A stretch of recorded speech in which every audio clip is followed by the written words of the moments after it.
নমস্কার। গল্পের ঝুলিতে সকল শ্রোতা বন্ধুদের স্বাগত জানাই।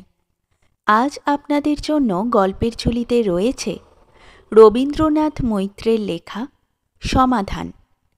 গল্পটি ভালো লাগলে একটা লাইক এবং কমেন্ট করে জানানোর অনুরোধ রইল। আর চ্যানেলে নতুন হয়ে থাকলে আরও গল্প শোনার জন্য চ্যানেলটি সাবস্ক্রাইব করতে কিন্তু ভুলবেন না। তাহলে চলুন শুনে নেওয়া যাক আজকের গল্প। বহরমপুর কলেজ হইতে ইংরাজিতে ফার্স্ট ক্লাস অনার্স লইয়া নিত্যানন্দ প্রভুবংশীয় স্বর্গীয় শ্যামলাল গোস্বামীর পুত্র মতিলাল বুকের ছাতি ফুলাইয়া কলিকাতা আসিল। ত্রিসংসারে কেহ নাই। এক বৃদ্ধ মাতুল পড়ার খরচ যোগাইতেন। তাহার পরীক্ষার পরই তিনি স্বর্গীয় হইয়াছেন। অতএব বিশ্ববিদ্যালয়ের বিদ্যা অধিক দূর অগ্রসর করা অসম্ভব। কাজেই উদরান্নে সংস্থান করা আবশ্যক। কলিকাতায় কাহারও সহিত তাহার পরিচয় ছিল না। তাহার জন্য সে মোটেই ভীত হইল না। ফার্স্ট ক্লাস অনার্স লইয়া পাশ করিয়াছে। ভাবিল, কলিকাতা শহর তো ছাই, জগতই তাহার জন্য হাঁ করিয়া চাহিয়া আছে। শেয়ালদায় নামিয়া সোজা বৈঠকখানার রোড ধরিয়া আসিয়া সম্মুখের এক বিশুদ্ধ ব্রাহ্মণের হোটেলের খোলার ঘরের একটি কক্ষ ভাড়া লইয়া মতিলাল জীবনযুদ্ধে অগ্রসর হইল। প্রথম দিন দুই বিশ্রাম করিয়া শ্যামবাজার হইতে ভবানীপুর পর্যন্ত সমস্ত কলেজগুলি ঘুরিয়া দেখিল। টিউটরের পদ কোথাও খালি নাই। তখন বুকের ছাতি 1 ইঞ্চি পরিমাণ কমিল। পরে দিন কয়েক ক্লাইভ স্ট্রিটে ঘোরাফেরা করিয়া 2-1টি হৌসের বড় সাহেবের সঙ্গেও দেখা হইল। প্রায় সকলেই বিনা বাক্যে বৃষভগর্জনে নো ভ্যাকেন্সি বলিয়া হাঁকাইয়া দিলেন। 2-1জন কিঞ্চিৎ দয়াপরবশ হইয়া জিজ্ঞাসা করিলেন, তুমি হিন্দু? মতিলাল সবিনয়ে কহিল, হ্যাঁ স্যার। ন্যাশনালিস্ট?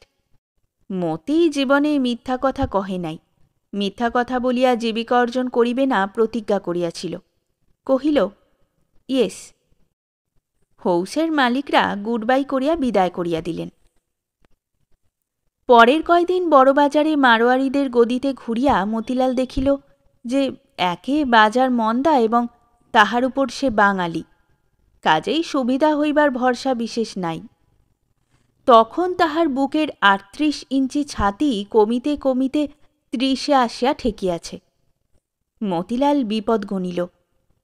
দিন 3-4 পর খবরের কাগজের বিজ্ঞাপনে চোখে পড়িল সরকারি রেকর্ড ডিপার্টমেন্টের জন্য একজন গ্র্যাজুয়েট আবশ্যক। তাহার মতো গ্র্যাজুয়েট সংখ্যায় বেশি নাই। আত্মবিশ্বাস মতিলালের ছিল। সে উল্লসিত হইয়া উঠিল।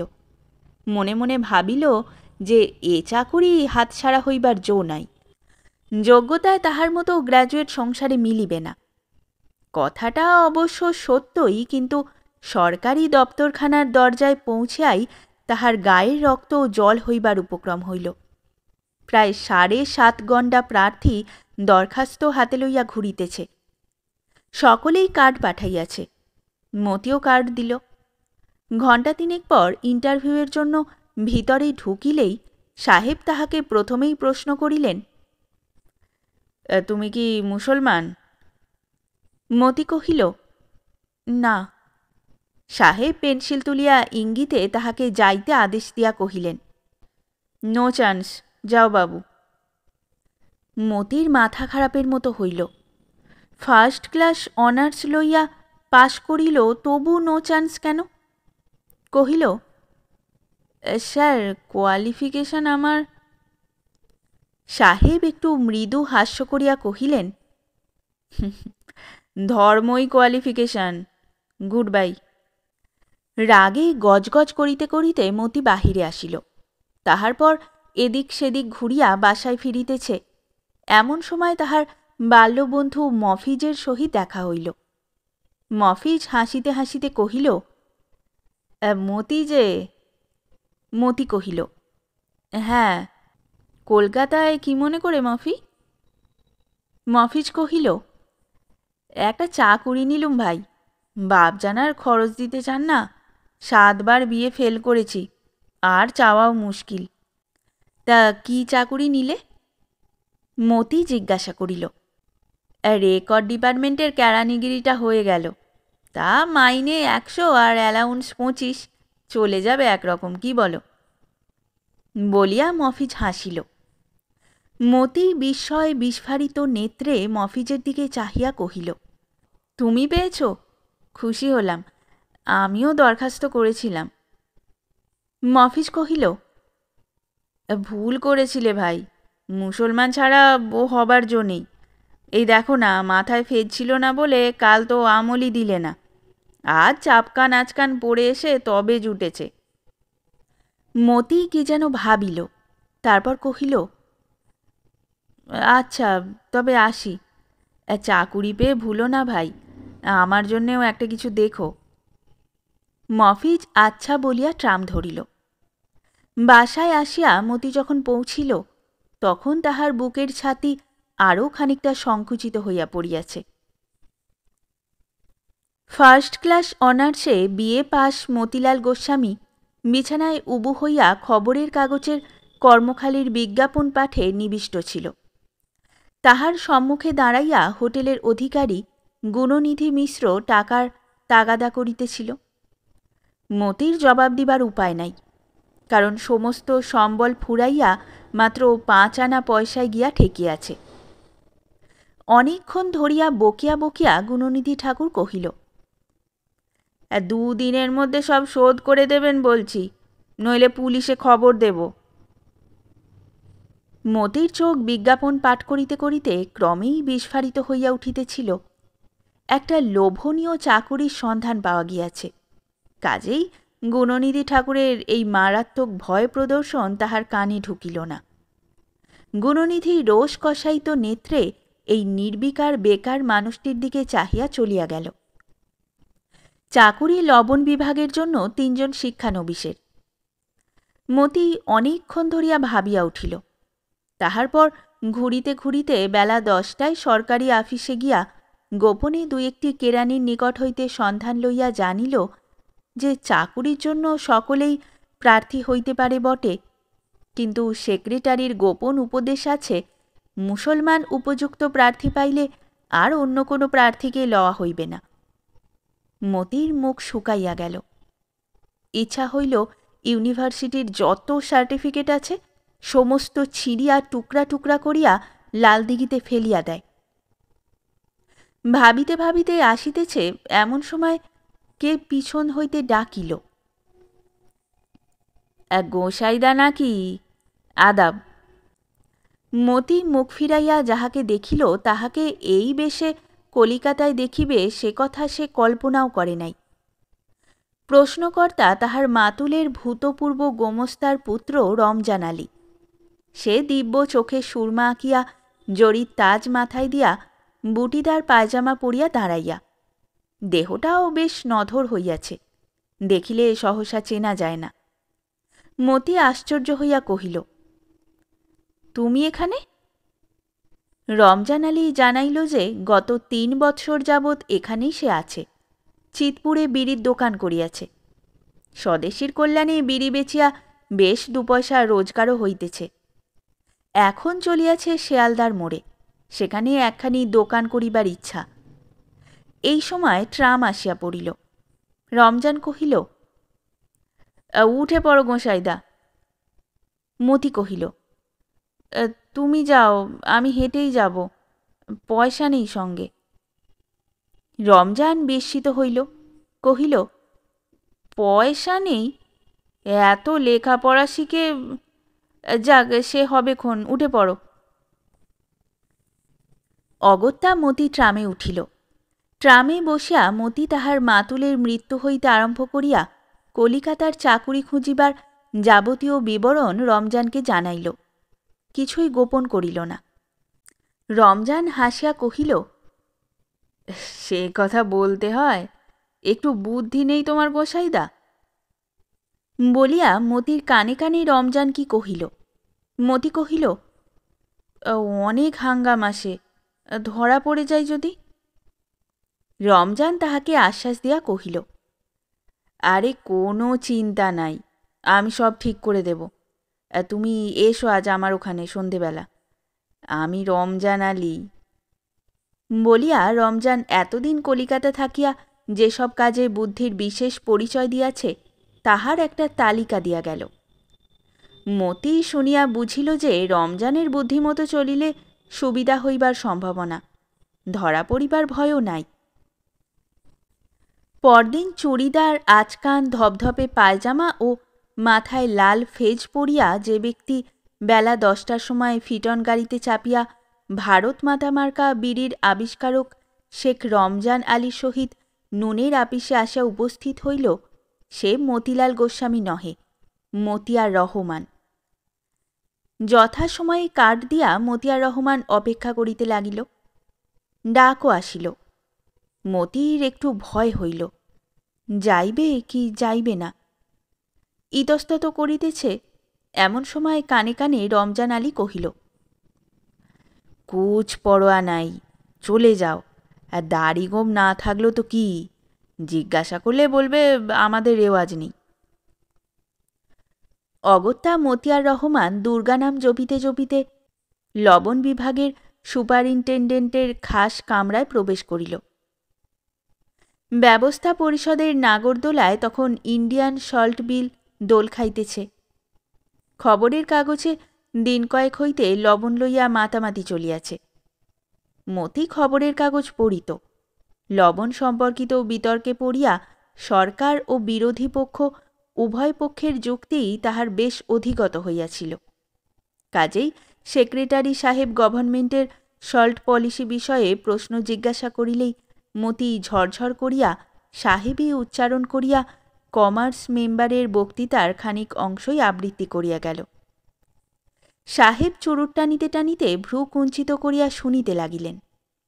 দূরে চেয়ারে বসিয়া সুপারিনটেন্ডেন্ট খাঁ বাহাদুর মঈনুদ্দিন প্রশংসমান দৃষ্টিতে মতির মুখের দিকে চাহিয়া তাহার কৃষ্ণপক্ষ শ্বশ্রুগুচ্ছের মধ্যে অঙ্গুলি সঞ্চালন করিতে লাগিলেন। ইন্টারভিউ হইয়া গেল। আসিবার সময় খাঁ বাহাদুর মতিকে কাছে ডাকিয়া কহিলেন, আমি তোমার জন্য চেষ্টা করব। মতি আচ্ছা বলিয়া সেলাম ঠুকিয়া বাহিরে আসিল। রমজান কহিল, কি খবর? মতি কহিল, লাগবে বোধ হচ্ছে। রমজান হাসিয়া কহিল, লাগবে না আবার, রমজান আলীর বুদ্ধি। মতি কহিল, লাগে যদি তবে কেরামতি তোমাদেরই। এখন একবার হাইকোর্টে ট্রাম ধরো, গঙ্গা স্নানটা সেরে নিয়ে যাই। 3 দিন পর হুকুম আসিল মতিয়ার রহমানের চাকুরি হইয়াছে। তাহাকে মেদিনীপুর জেলায় লবণ বিভাগের ভারপ্রাপ্ত কর্মচারী খাঁ সাহেব মঞ্জুর আলী মিয়ার সহকারী রূপে কাজ করিতে হইবে। নিয়োগপত্রে অবিলম্বে যাত্রা করিবার আদেশ ছিল। মতি রমজানের নিকট হইতে চোগরা চাপকান, আচকান পায়জামা ও 1 শিশি সুরমা লইয়া কর্মস্থানে যাত্রা করিল। খাঁ সাহেব মঞ্জুর আলী মিয়ার বয়স হইয়াছিল। মাথাজোড়া টাক ও দীর্ঘ শ্বশ্রু। শ্বশ্রু দিবারাত্র মেহেদি পত্ররসে রঞ্জিত থাকিত বলিয়া তাহা কাঁচা কি পাকা বোঝা যাইত না। বছর 15 পূর্বে খাঁ সাহেবের স্ত্রী বিয়োগ হইবার পরই স্বেচ্ছায় খাঁ সাহেব মেদিনীপুর জেলায় এই গভীরতম অরণ্য সংকুল স্থানে বদলি হইয়া আসিয়াছিলেন। সংসারের বন্ধনের মধ্যে কন্যা জাহানারা সে ডায়াসেশনে বিয়ে পড়িত। ইচ্ছা ছিল কন্যা MA পাশ করিলে তাহার বিবাহ দিয়া কর্ম হইতে অবসর লইবেন। মতিকে খাঁ সাহেবের ভালো লাগিত। প্রথম সাক্ষাতের দিনই তিনি তাহার নিজের বজরায় মতিকে একটা ছোটখাটো তদন্তের কাজে অন্যত্র পাঠাইলেন। নিজের শরীরটা ভালো ছিল না। সমুদ্র হইতে মাইল 3 দূরে একটি জঙ্গলের ধারে একটি ছোটখাটো বাড়ি, সম্মুখে বাগান, তাহাতে নানা প্রকার ফুলের গাছ। কয়েক ডজন মুরগি গাছগুলির তলে চড়িয়া বেড়াইতেছিল। তখন সন্ধ্যার প্রাক্কাল। খাঁ সাহেব বারান্দায় বসিয়া আলবোলা টানিতেছিলেন। এমন সময় মতি আসিয়া উপস্থিত হইয়া সেলাম করিল। খাঁ সাহেব প্রশ্ন করিলেন, কাজ কেমন লাগছে মতি মিয়া? মতি কহিল, ভালোই। আপনি রয়েছেন মুরুব্বি, খারাপ লাগবার তো কথা নয়। খাঁ সাহেব বলিলেন, আমি আপনার একটা ব্যবস্থা করবই জানবেন। যাক, আপনার খানা পাকানোর আর এবেলা কাজ নেই। হয়রান হয়েছেন, এবেলা এখানেই বলিয়া ডাকিলেন, মজিদ। ডাক শুনিয়া শ্বেত শ্বশ্রু খর্বকায় বেয়ারা মজিদ উপস্থিত হইল। খাঁ সাহেব জিজ্ঞাসা করিলেন, মুরগি বানিয়েছ? মতির মুখ শুকাইল। মনে মনে তাহাদের আদিপুরুষ নিত্যানন্দ প্রভুকে স্মরণ করিয়া তাড়াতাড়ি কহিল, না থাক, কাজ নেই, বাসাতেই স্টোভে দুটো। কিন্তু খাঁ সাহেব কিছুতেই ছাড়িবেন না। দুহাতা পোলাও আর এক হাতা মুরগির দো পেঁয়াজা মতিকে কবুল করিতে হইবেই। শেষে অনেক অনুরোধ করিয়া মাথা ধরার দোহাই দিয়া মতি সেদিনকার মতো অব্যাহতি পাইল। মতির বাসা খাঁ সাহেবের কুঠি হইতে দেখা যায়। পরদিন প্রাতে একজন বেয়ারা সঙ্গে লইয়া খাঁ সাহেব মতির বাসায় আসিয়া উপস্থিত হইলেন। মতি স্টোভ জ্বালিয়া চা তৈয়ার করিতেছিল। খাঁ সাহেবকে দেখিয়াই অস্ফুট স্বরে কাতরোক্তি উঠিল। হা মহাপ্রভু! খাঁ সাহেব আসন লইয়াই কহিলেন, আপনার চা পানি খাওয়া অভ্যাস আছে বলেননি তো? আমার ওখানে দুবেলা হয়। মতি কহিল, রোজ খাই নে, কোনো কোনো দিন দরকার হলে একটু। এখন থেকে দরকার হলে আমার ওখানেই যাবেন, হাত পুড়িয়ে এসব ঝঞ্ঝাট করবার দরকার নেই, বুঝলেন? মতি বুঝিল এবং আরও বুঝিল যে খাঁ সাহেব তাহার প্রতি এইরূপ নেক নজর নিক্ষেপ করিতে থাকিলে বেশি দিন আর নিত্যানন্দ বংশের গৌরব করা চলিবে না। খাঁ সাহেব মতির রান্নাঘর ইত্যাদি পর্যবেক্ষণ করিলেন এবং যাইবার সময় সঙ্গের বেয়ারাকে মতির বাবুর্চির কাজে বহাল করিয়া এবং তাহার বাড়ি হইতে সেবেলার জন্য একটা মুরগি ও গুটি কয়েক আন্ডা আনিবার জন্য আদেশ দিয়া গেলেন। মতি প্রমাদ গণিল, কিন্তু প্রতিবাদ করিল না। তারপর চায়ের ফুটন্ত জলে গুটি দুই শুষ্ক তুলসীপত্র ফেলিয়া দিয়া চা পান শেষ করিল। মাসখানেক বৈষ্ণব ধর্মের মর্যাদা রক্ষা করিয়াই মতি চলিল। তাহার বাবুর্চি এলাহি বক্সকে ফাঁকি দেওয়া শক্ত ছিল না। খাবার রান্নাঘরে ঢাকিয়া রাখিবার হুকুম দিয়া সে পুঁথিপত্র লইয়া বসিত এবং এলাহি বক্স অফিসে গেলে সেগুলি বাসার পিছনের জঙ্গলে শ্রীগালদিগের ভোগের জন্য ভূতলে নিক্ষেপ করিয়া স্নান করিয়া স্টোভে আলু ভাতে ভাত রাঁধিয়া জাতি রক্ষা করিত। কিন্তু বিপদ ক্রমে ঘনীভূত হইয়া আসিল। পূজার ছুটিতে খাঁ সাহেবের কন্যা Jahanara Burns, Byron, Shelley, Keats, Longfellow, Wordsworth ও শেক্সপিয়ার প্রভৃতি কবিকুল 3টি সুটকেশে ভর্তি করিয়া একদিন প্রাতকালে মূর্তিমতী উষার মতো খাঁ সাহেবের আবাস বাটিতে উদয় হইলেন। প্রত্যহ প্রাতকালে মতির কথা শোনা খাঁ সাহেবের নেশার সামিল হইয়া পড়িয়াছিল। খাঁ সাহেবের কন্যা আসিয়াছেন শুনিয়া সংকোচে সেদিন আর মতি খাঁ সাহেবের কুঠিতে যায় নাই। বেলা 8টার সময় খাঁ সাহেবের আহ্বান আসিল। মতি উপস্থিত হইয়া দেখিল বারান্দায় বেতের চেয়ারে খাঁ সাহেব ও তাহার সম্মুখে মেঝের উপর গালিচায় বসিয়া একটি অষ্টাদশী গৌরাঙ্গী হাসিতে হাসিতে তাহার সহিত কথা কহিতেছে। মতি সিঁড়িতে দাঁড়াইল। খাঁ সাহেব মতিকে ডাকিলেন, লজ্জা কিসের? উঠে এসো, আমার মা জাহানারা। তাহার পর মতির সহিত কন্যার পরিচয় করিয়া দিলেন। মতি অতি সংকুচিত হইয়া বসিয়াছিল, কিন্তু জাহানারা নিঃসংকোচে অথচ অলক্ষ্যে তাহাকে বিশেষ করিয়া লক্ষ্য করিতেছিল। কিছুকাল কথাবার্তার পর মতি জাহানারাকে অভিবাদন করিয়া বিদায় লইল। জাহানারা কহিল, আসবেন বিকেলে। বাপজানের কাছে শুনেছি ইংরেজিতে আপনার খুব দখল, একসঙ্গে পড়াশোনা করব। মতি ভয় পাইল, কিন্তু মুখে কহিল, হ্যাঁ, ফুরসত পেলেই আসব। ফুরসত যথেষ্টই ছিল, কিন্তু মতি আসিল না। সন্ধ্যার কিছু পূর্বে মতি আপিসের মাঠে ঘুরিয়া বেড়াইতেছিল, সহসা কাহার প্রশ্ন শুনিল, ফুরসত হয়নি আপনার? মুখ ফিরাইয়া মতি দেখিল বসিয়া জাহানারা, তাহার কোলের উপর খোলা একখানি বহি। মতি বিব্রত হইয়া জবাব দিল, না, আজ বেজায় ভিড় ছিল। তা ওটা কি বই? পড়ুন না একটু। জাহানারা বইখানি মতির হাতে তুলিয়া দিল। মতি দেখিল বার্নসের কবিতা। পড়িতে ইচ্ছা হইতেছিল খুবই, কিন্তু মুখে কহিল, পড়িনি কোনো দিন, পারব না। জাহানারা মুচকিয়া হাসিল। মতি তাহা লক্ষ্য করিল না। তারপর জাহানারা নিজেই হাইল্যান্ড মেরি সুর করিয়া পড়িল। মতি শুনিয়া মুগ্ধ হইল। বুঝিল মেয়েটি কেবলমাত্র শাড়ি সেমিজ ও চুড়ি ব্রেসলেটের সমষ্টি নহে। সেদিন মতি আত্মগোপন করিয়া গেল বটে, কিন্তু বেশি দিন এই কৌতুকময়ী ক্ষুর বুদ্ধি তরুণী দৃষ্টি এড়াইয়া চলা সম্ভব হইল না। খাঁ সাহেব মতি এবং জাহানারা একটি টেবিলকে কেন্দ্র করিয়া প্রাতঃকালে বসিয়াছিল। জাহানারা রোমিও জুলিয়েট পড়িতেছিল। তাহার পড়িবার ভঙ্গি, উচ্চারণ কৌশল দেখিয়া মতি নিতান্তই আবিষ্ট হইয়া পড়িয়াছিল। জাহানারা পড়িতে পড়িতে এক স্থানে থামিয়া, এখানে 3 রকম মানে বলিয়া সে কয়েক ছত্রের ব্যাখ্যা করিয়া গেল। সে যে মতিলাল গোস্বামী নহে, ম্যাট্রিকুলেশন পাস মতিয়ার রহমান। মুহূর্তকালের জন্য মতি সে কথা ভুলিয়া গিয়া কহিয়া উঠিল,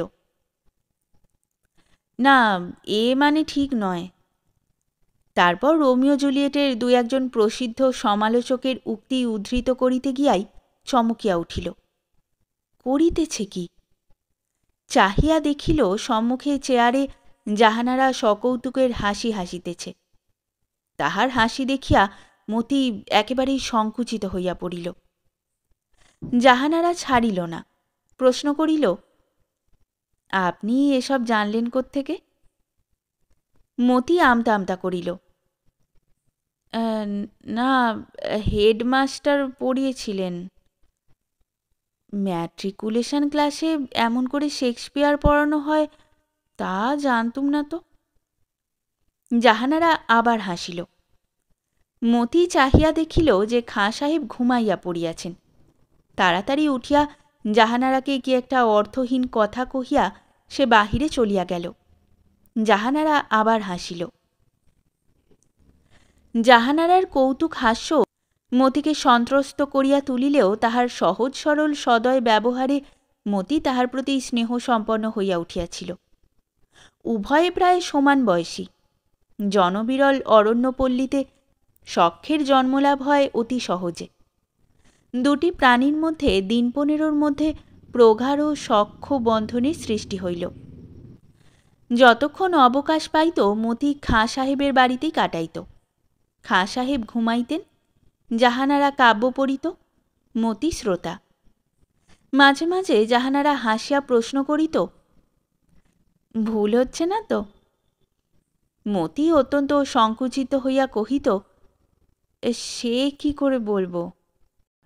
জাহানারা আবার হাসিয়া পড়া আরম্ভ করিয়া দিত।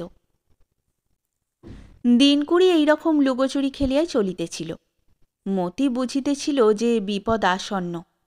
ভবিষ্যতে কি হইতে পারে তাহা কল্পনা করিয়া লইয়া সে একখানি পত্রে তাহার চাকুরির সমস্ত বিবরণ লিখিয়া প্রস্তুত হইয়াই ছিল।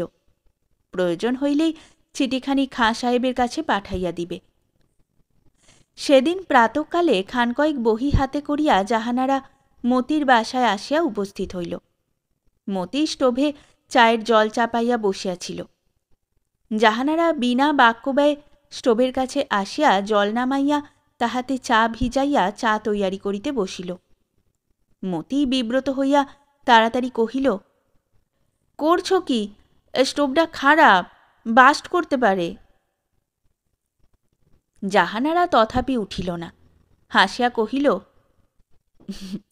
Bubbles will bast. মতি তাহার হাসি দেখিয়া ও কথা শুনিয়া দমিয়া গিয়া টেবিলের ধারে চেয়ারে নীরবে বসিয়া রহিল। 2 পেয়ালা চা তৈয়ারি করিয়া আনিয়া জাহানারা কহিল, নিন, হেল্প করুন 1 কাপ। মতি কহিল, তুমি খাও জাহান, আমি একটু পরে।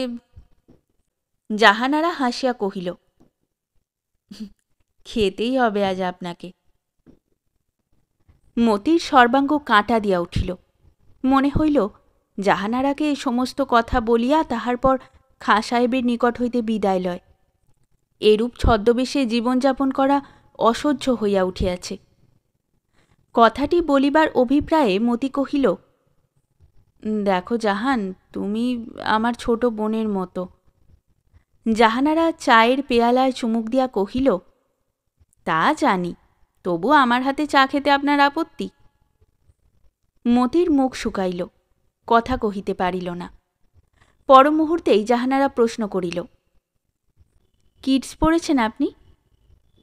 জাহানারার আজিকার কথাগুলি শুনিয়া মতির মনে হইতে লাগিল সে যেন পাহাড়ের খাদের ধারে আসিয়া পৌঁছিয়াছে, সেখান হইতে পা পিছলাইলেই একেবারে ছাতু। জাহানারার এ প্রশ্নের জবাব দিতে মতির সাহসে কুলাইল না। জাহানারা কলহাস্য করিয়া একখানি কলেজ অ্যানুয়াল খুলিয়া কহিল, বাস্তবিক মতি মিয়া, আপনার চেহারার সাথে এ ভদ্রলোকের চেহারায় কি আশ্চর্য মিল। মতি বিস্ময় বিস্ফারিত নেত্রে চাহিয়া দেখিল যে মাস কয়েক পূর্বে সে কিডসের কাব্যাদর্শ সম্বন্ধে গবেষণা করিয়া যে প্রবন্ধটি লিখিয়াছিল, তাহার ফটোগ্রাফ সম্বলিত সেই প্রবন্ধটি জাহানারা সংগ্রহ করিয়া আনিয়াছে। মতি তাড়াতাড়ি জিজ্ঞাসা করিল, তুমি কোথায় পেলে? জাহানারা কহিল, সঙ্গেই এনেছিলাম। প্রফেসর বলেছিলেন যে কিডস সম্বন্ধে অল্পদিনের মধ্যে এরকম আলোচনা আর কেউ করেনি। প্রথম দিনই আপনাকে আবিষ্কার করেছি, কিন্তু বলিনি কিছু।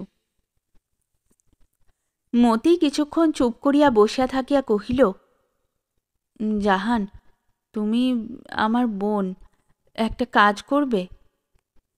মতির মুখের ভাব দেখিয়া জাহানারার হাসি নিভিয়া গেল। সে কহিল, বলুন। আমার এই চিঠিটা খাঁ সাহেবকে দেবে? বলিয়া তাহার চাকুরি লাভের আনুপূর্বিক বিবরণ সম্বলিত চিঠিখানি জাহানারার হাতে দিয়া সে পুনরায় চা প্রস্তুত করিবার উদ্দেশ্যে জল আনিতে চলিয়া গেল। যখন ফিরিল তখন দেখিল চিঠিখানি হাতে করিয়া জাহানারা হো হো করিয়া হাসিতেছে। মতি কহিল, হাসছ যে? আপনার বুদ্ধি দেখে। এই বুদ্ধির জন্যেই আপনার চাকরি পাওয়া উচিত, বিদ্যে না থাকলেও। তবে যাবেন না আপনি, আমার মাথায় মতলব আছে। বলবো? প্রতারণায় চাকরি মোটেই এ নয় আপনার, আপনি যোগ্যতায় তো কারো চেয়ে কম নন। জাহানারা কহিল। মতি কহিল, খাঁ সাহেবকে আমি শ্রদ্ধা করি, তাকে প্রতারণা করতে আমার কষ্ট হয়। জাহানারা কহিল, 2-10 দিন আর থাকুন না, আমি বাপজানকে সব বলবো।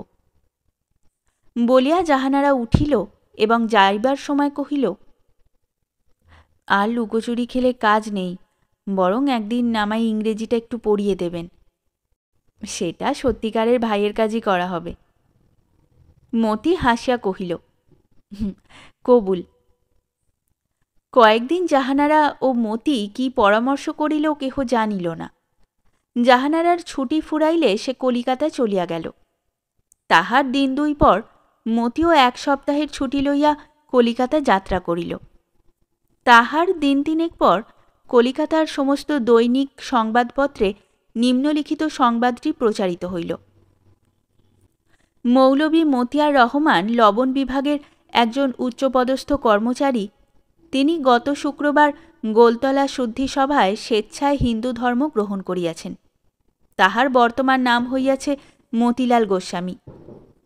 ভগবান নবদীক্ষিত ভ্রাতার জীবন মধুময় করুন। খাঁ বাহাদুর মঈনুদ্দিন আপিসে বলিয়া লাল পেন্সিলে দাগ দেওয়া তাহার কেরানি কর্তৃক প্রেরিত এই সংবাদ দেখিয়া চমকিয়া উঠিলেন। তৎক্ষণাৎ মেদিনীপুরে খাঁ সাহেব মঞ্জুর আলী মিয়ার নিকট আধা সরকারি পত্র রওনা হইয়া গেল। মতি কর্মস্থানে পৌঁছিবার পূর্বেই খাঁ সাহেবের নিকট জাহানারার পত্র গিয়া পৌঁছিয়াছিল। চন্দন চর্চিত ললাট মতিকে দেখিয়াই তিনি কহিলেন, তুমি বাহাদুর, আমার চোখে শুদ্ধ ধুলি দিয়েছ। মতি মুখ নিচু করিয়া কহিল, আপনি রাগ করেননি? খাঁ সাহেব কহিলেন, রাগ করব? জাহান এমন করে লিখেছে যে পড়ে হাসতে হাসতে আমি চেয়ার থেকে পড়েই গিয়েছিলুম আর কি। সাবাস, তুমি বাহাদুর। বলিয়া পরম উল্লাসে খাঁ সাহেব মতির পিঠ চাপড়াইতে লাগিলেন। মতি চাকুরি করিতেছে, কিন্তু এখনও ধর্মত্যাগ করিলে চাকুরি ত্যাগ করিতে হইবে কিনা এ বিষয়ে সুস্পষ্ট মীমাংসার জন্য খাঁ বাহাদুর মঈনুদ্দিনের সহিত চিফ সেক্রেটারির ঘন ঘন চিঠিপত্র লেখা চলিতেছে। শেষ হল আমাদের আজকের গল্প। গল্প পাঠে এবং বিভিন্ন চরিত্রে আমি তৃষিতা। গল্পটি ভালো লাগলে লাইক এবং শেয়ার করে দেবেন, আর চ্যানেলে নতুন হয়ে থাকলে আরও গল্প শোনার জন্য চ্যানেলটি সাবস্ক্রাইব করতে কিন্তু ভুলবেন না। খুব তাড়াতাড়ি নতুন একটি গল্প নিয়ে ফিরে আসব। সকলে ভালো থাকুন, শুনতে থাকুন গল্পের ঝুলি।